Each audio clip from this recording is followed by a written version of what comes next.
اشرف غني ویل خو خلکو نه منله، بالاخره ستانکزي امریکا سره په پټو معاملو اقرار وکړ.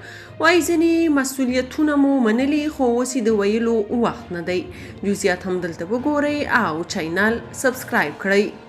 ستانکزي وایي امریکا سره مو ځینې مسؤلیتونه منلي خو اوس یې د بیان وخت نه دی.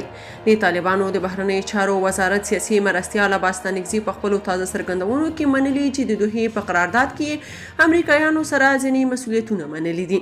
ستانکزي ویلي امریکا ورسره ژمنه کړې وه چې کابل کې به خپل سفارت پرانیزي او د دې کار په بدل کې طالبانو هم ځینې مسؤلیتونه منلي وو خو اوس نه غواړي چې افشا یې کړي. د ستانکزي په خبره نړۍ له طالبانو سره تعامل غواړي خو د امریکا له ویرې دا کار نشي کولی. دا په داسې حال کې ده چې ولسمشر غني څو ځله د دوحې قرارداد لپاره د امریکا ځانګړي استازي زلمي خلیلزاد او طالب مشرانو ننګولي ول چې افغان ولس ته د دوحې قرارداد پټ ضمایم روښانه کړي خو هغوی ترې انکار کړی و. شنونکي وایي یو له دغو پټو معاملو څخه هم د داعش پر ضد د طالبانو مبارزه ده او په بدل کې د میلیونونه ډالرو ورکول دي.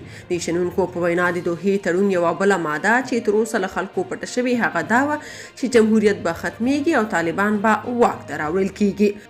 بلخوا ستانکزي وایي د امارت 2 سلنه مشران د نجونو زده کړو مخالف دي. د دوبۍ کنسلګرۍ د لیدو پر مهال د بهرنیو چارو وزارت سیاسي مرستیال شیر محمد عباس ستانکزي وایي د علم دروازې باید د چا پر مخ بندې نشي. دا په هر فرد که هغه نر وي او که ښځه علم پې فرض دی. هغه وایي علم دیني او دنیوي نه لري بلکې دواړه فرض دي. ستانکزي زیاتوي چې د امارات 98% مشران د نجونو د زده کړو ملاتړي دي خو دا یې ونه ویل چې دا پاتې 2% مخالفین څوک دي.